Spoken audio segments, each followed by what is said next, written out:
આપણે made in કિચનની કહેવતો સાંભળવાની છે કે જે કહેવતોનો જન્મ કિચન એટલે કે રસોડામાં થયેલો છે. એટલે રૂઢિપ્રયોગ અને કહેવતો એ રસોડામાંથી ઉત્પન્ન થયેલી છે એને આજે આપણે માણવાની છે. ગુજરાતનોએ માત્ર કોપીરાઇટ જ રજીસ્ટર કરવાને બાકી રાખ્યા છે. બાકી તમે થોડી વાર જોશો કે ગુજરાતી ભાષામાં કંઈક કેટલીક કહેવતો અને રૂઢિપ્રયોગોના જન્મ રસોડામાં થયા છે. એમાં સૌથી પ્રચલિત મારું લોહી પીમાં, ભલે શાકાહારી હોય તોય, મારું માથું ખામાં, અને સૌથી વધારે સરસ ડાયલોગ ખા મારા હમ. આ બધું એવું છે કે જે રૂટીનમાં વાપરવામાં આવે ખાવા પીવામાં. આજે સૌથી પહેલા નંબરે આવતું એક સરસ શબ્દ રૂઢિપ્રયોગ બાફ્યું. કંઈક ગોટાળો થયેલું કે બાયફું, બાફ્યું નહીં બાયફું, કારણ કે આપણે જે અહીંયા પોરબંદરી ભાષા છે બોલી છે બાયફું. અને કંઈક ભૂલ પડે તો ઊંધું મારો લોચો પડે. આ લોચો પાછો સુરતી શબ્દ છે. કરવાનું તો ખમણ ઢોકળા, પણ થયું નહીં, અધવચ્ચે રહી ગયું એનું નામ લોચો. અને ઊંધું મારો લોચો પડે ત્યારે સર્વસામાન્ય રિએક્શન બાફ્યું. અને પછી મહિલાઓનો ફેવરિટ ડાયલોગ છે કાચું કાપ્યું. કાચું કાપ્યું એટલે ઢોકળામાં આપણે આમ ચપ્પુ નાખીને ચેક કરીએ તો બરોબર ચેક નથી હોય તો કાચું ઢોકળું ઉતરી જાય એટલે ખાવાવાળા કંઈક મોઢામાં ચોટે. પછી બહેનો પાસે સરસ હોય, થોડીક વાર વિહમવા દો, ઠરવા દો એટલે પછી નહીં ચોટે, એમ કરીને ખવડાવી દે તો અડધું ખાઈ ગયા હોય. આ મજા છે. પુરુષોની કોઈ પણ સિદ્ધિનું મોસ્ટ નેગેટિવ રિએક્શન એક જ શબ્દમાં બહેનોમાં પુરુષોને આવું કે કંકોડા. કંકોડા એટલે કંટોળાની કંકોડા કહેવામાં આવે છે. શું તમે કંકોડા કમાયા? એટલે કંઈ નથી કમાયા એમ. કંકોડા મેચમાં જીત્યા, કંકોડા જાન લઈને આવ્યા.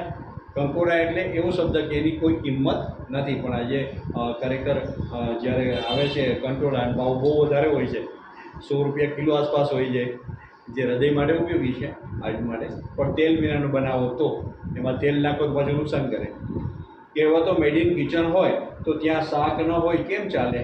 એક જમાનામાં બહેનોના મોઢે મોસ્ટ ફેવરિટ શ્રાપ, બહેનોના મોઢે મોસ્ટ ફેવરિટ શ્રાપ, તારી સાસુનું શાક દાજે, તારી સાસુનું શાક દાજે. અને એ વખતે એવી માન્યતા હતી કે જેની દાળ બગડી એનો દિવસ બગડ્યો, અને જેનું અથાણું બગડ્યું તેનું વરસ બગડ્યું. આ બધી કહેવતથી પરિચિત છીએ, પણ આપણે અત્યારે યાદ કરીએ છીએ. ગરબડ થાય કે કંઈક મીઠડો, ત્યારે ગરબડ થાય તો મીઠડો રૂઢિપ્રયોગ લોચા લાપસી થયા, લોચા લાપસી થયા. લાપસી પછી કેવું ઓરમું એ બનાવતા આવડે એને આવડે. એ તો ઓરમું ન બને તો એ હાંડીઓ બનાવવું કામ આવે, ચાવવામાં ન રહે, ચીકણું થઈ જાય. કારણ કે એ ત્રણેય વસ્તુ હવે પછીના જનરેશનમાં હવે રહેશે કે કેમ એ ખબર નથી. જેના માટે બહુ વ્યવસ્થિત રીતે ઓરમું લાપસી જે શીરો એની બનાવવાની ટેકનિક છે એ આત્મસાત કરી હોય તો, હાથ બેઠો હોય તો જ થઈ શકે. સુપર કિંગ સાઇઝનો મોટો લોચા લાપસી થયા હોય, બહુ મોટો ગોટાળો થઈ ગયો હોય તો શું કહેવાય? આખું કોળું શાકમાં ગયું, આખું કોળું શાકમાં ગયું. ઘણીવાર હસતા હસતા બોલતો કે આજે અમારે ત્યાં જમવામાં આખા તરબૂચનું શાક છે, આખા તરબૂચનું શાક છે, કાં ભરેલા મમરાનું શાક છે. આ બે ઇમ્પોસિબલ છે. મમરાને ભરી ન શકાય, તરબૂચનું આખા તરબૂચનું શાક ના બને. કોઈ નણંદ કે ભાભી મૂકી મંતર રહીને ખટપટ કરતી હોય તો એને કહેવામાં આવે કે મોંમાં મગ ભરી રાખ્યા છે, મોંમાં મગ ભરી રાખ્યા છે. જેઠાણી મોગમ વાત કરીને ટોણો મારે તો કહેશે મગનું નામ મરી પાડતા તને થાય છે શું? મગનું નામ મરી પાડતા તને થાય છે શું? આ બધું રસોડાનો બધી વસ્તુ છે. અને છેવટે કારી ના ફાવતી હોય ને ન નીવડે, કારગત ન નીવડે તેમ કે અહીંયા દાળ ગળતી નથી, એટલે કે આપણું ચાલતું નથી, આપણું ધારેલું થતું નથી. અમુક જળસુ ટાઈપની વ્યક્તિઓ માટે કિચન ક્વીન કહેવતો જે પાડી છે કે આ પાણીએ મગ ચડે એમ નથી, અને બીજી રીતે જે પાણીએ મગ ચડે એ ચડાવી લેવું. જેવી પરિસ્થિતિ હોય એ રીતે એડજસ્ટ કરીને આપણું કામ કરાવી લેવું કે જે પાણીએ મગ ચડે એ પાણી એ ચડાવી લેવા. કારણ કે અત્યારે નળનું પાણી જુદું આવે, ડંકીન જુદું આવે. ડંકીન ખારું હોય તેમાં પાણી ન ચડે, એટલે કઠોળ ન ચડે. તો જે પાણી એમાં ચડે એ ચડાવી લેવા. એટલે જે રીતે કામ પતતું એ પતાવી લેવું. આજકાલની સિરિયલોમાં દરેક એપિસોડમાં છેલ્લે એમ જ આવે, દાળમાં કાળું હોય, કાણું નહીં કાળું. એટલે દાળની અંદર કાળું કંઈક કચરા જેવું હોય તો આપણે થાય કે કંઈક છે, પણ એ કોકમ હોય. અને હોય જ. અને સ્ટોરી એટલી લાંબી ખેંચાતી જાય કે દે દામોદર દાળમાં પાણી, દે દામોદર દાળમાં પાણી. 15 મહેમાન આવવાના હોય અને એની જગ્યાએ 25 આવી જાય તો દાળ પૂરી કેવી રીતે કરવી?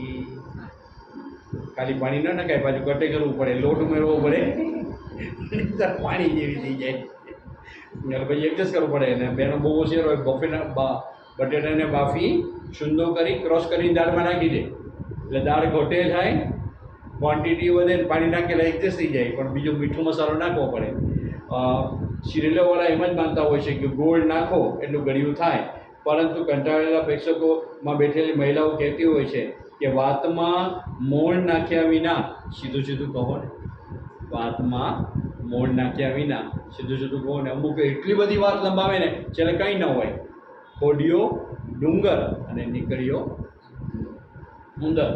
અને જો કે અમુક સિરિયલો ટીઆરપી મળી જાય છે. વખાણી ખીચડી દાઢે વળગી, વખાણી ખીચડી દાઢે વળગી એવો ઘાટ થતો હોય અને જે સિરિયલ અધવચ્ચે બંધ થઈ જાય તો એને કહેવાય કે રાઈના ભાવ રાતે ગયા, રાઈના ભાવ રાતે ગયા. આ બધી ખાવા પીવાની કહેવતો છે. અમુક વાર શંકા જાય ક્યારેક પેલો કરિયાણાની દુકાન માંડીને બેઠેલો વેપારી તો કહેવતો નથી બનાવતો ને, તો પણ જ્યારે તમે સાંભળો કે મોં મીઠું કરાવો, મોં મીઠું કરાવો, જાઓ તમે ખાંડ ખાઓ છો એટલે તમારો વહેમ છે, ત્યારે સમજાય કે જન્મદાતા રસોડાવાળી જે છે ને જુઓ ને આ બધું ક્યાંથી આવ્યું. કેમ કે હવે કેટલીક કહેવતો સિરિયલ બોલતો જાઉં છું. ઉતરેલી કઢી જેવું ડાચું થયું, ન સમજાતું કહેજો. દિવેલ પીધા જેવું મોં થયું. એરંડિયું પીવું હોય ને ત્યારે મોઢું કેવું થાય? દિવેલ પીધા જેવું મોઢું થયું. ભાઈમાં મીઠાની તાણ છે, ભાઈમાં મીઠાની તાણ છે. એ તો ભાઈ ખાઈ બધેલો છે, ખાઈ તેનું ખોદે છે, ખાલી ખોટી મેથી મારે છે, શેક્યો પાપડ ભાંગે તેવો નથી, ડુંગળીના 7 પળ જેવો છે, જલેબીના કૂચડા જેવો સીધો છે. અને 2 બદામનો માણસ છે, એની દાઢ સળકી છે, એટલે કે સ્વાર્થવૃત્તિ જાગી છે, એની દાઢમાં રાખશે એટલે તમને ધ્યાનમાં રાખશે. અને જોને ફીફા કાઢતા કંઈ નહીં થાય, ભલે કરતો. અને આજકાલની જનરેશનની નવી કહેવત, ઇજ્જતનો ફાલુદો થઈ ગયો. અત્યારે મારામારી કરવી છે કે પુરુષો એમાં એ એરિયામાં છે ત્યાં રૂઢિપ્રયોગ રસોડામાંથી જ જન્માય છે. મારીને કચુંબર જેવો કરી નાખ્યો, બિચારાને છૂંદો થઈ ગયો. જવા દો ને, પાપડ પહેલવાન છે. અને એ જ રીતે પેટમાં લગતી કહેવતો સાંભળીને કિચનમાં જ બની હશે.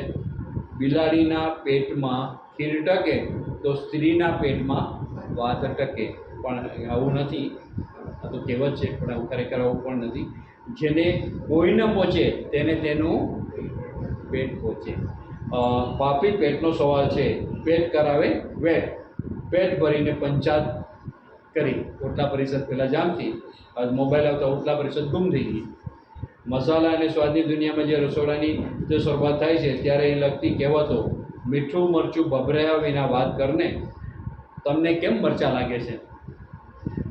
મફતના મરી તીખા ન હોય, વાતો મસાલેદાર છે, જીભનો બહુ મીઠડો છે, શીકે મગ ચોટ્યું દેખાય છે, આદુ ખાઈને પાછળ પડ્યો છે, તારી માએ 1.25 સેર સૂટ ખાધી હોય તો આવી જા. ઘરની દુર્દશા માટે કહેવતો, હાલના કુસ્તી કરે છે, એટલે કે હાલના કુસ્તી કરે છે. જાઓ જલાલી હોય તો એમ કહેવામાં આવે કે એને ત્યાં ઘી અને દૂધની નદીઓ વહે છે. સામાન્ય રીતે જીવન જીવતા હો તો ઘેર ઘેર માટીના ચૂલા, નહીંતર ઘી ઢોળ્યું એ ખીચડીમાં. અને દરેક ઘરમાં વાસણ ખખડે એવું તો બનવાનું જ છે. રૂઢિપ્રયોગમાં રસોડાની અસરમાં આવ્યા વિના રહેતી નથી. ગુસ્સો ગુસ્સાનો ઉભરો આવ્યો, જેમ દૂધનો ઉભરો આવે એમ, દિમાગ ઓલવાઈ ગયો, ક્રોધ ભભૂકી ઉઠ્યો, પારકે ભાણે મોટા લાડુ, બાજુમાં લાડુ હોય બીજા થાળીમાં તો આપણે મોટો લાગે, જમવાનું મોસાળે અને માં પીરસવાવાળી, અને આ કાગડો દહીંથરું લઈ ગયો, બોર આપીને ગડલી કાઢી લીધી, એટલે થોડોક સ્વાદ બતાવીને વધારે લાભ લઈ લીધો. અને છે આવી જેવી કહેવતો રસોડાની રાણીએ નથી બનાવી એવું તમે માનતા હો તો મિત્રો તમારી અકલ પોથીમાંના રીંગણા જેવી છે. એટલે આ બધી કહેવતો રસોડાની ખાવાની સંકલિત થયેલી આપણે કહેવતો સાંભળી. એમાંની એક કહેવત છે કે આ ભાઈમાં અથવા બેનમાં મીઠું ઓછું છે, મીઠાની તાણ છે. તો એનો જન્મ કેવી રીતે થયો એ રૂઢિપ્રયોગ એ કહેવતનો,